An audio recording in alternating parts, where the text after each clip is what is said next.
Hello, everyone. Today we're going to learn about the going to future tense in its positive form. This is one of the most common ways to talk about future plans and intentions in English. Let's get started. So what exactly is the going to future? We use going to when we want to talk about plans and intentions that we have already decided on. For example, if you have already decided to visit your friend tomorrow, you would say, I am going to visit my friend. It's about things you've planned in advance. Let's look at the structure.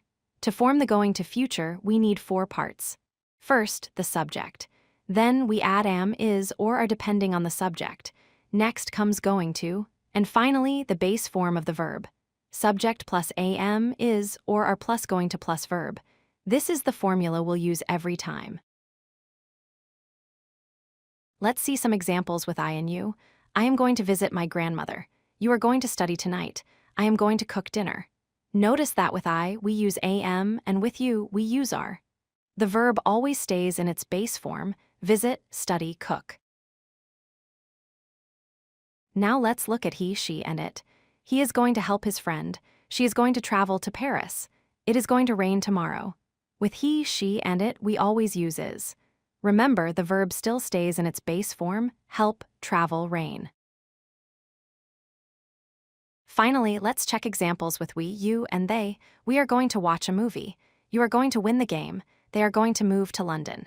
With we, you, and they, we use are. Again, the verbs remain in base form, watch, win, move. In everyday English, we often use contractions to sound more natural. I am going to becomes I'm going to, he is going to becomes he's going to, they are going to becomes they're going to. Contractions make our speech flow better and sound less formal. Let's recap the key points. First, always use am, is, or are based on your subject. Second, always add going to before the verb. And third, the verb always stays in its base form, never add s or ed or ing to it. Practice these rules and you'll master the going to future in no time. Good luck with your learning. If you like this video, hit that like button and don't forget to subscribe. Visit codelucky.com for more such useful content.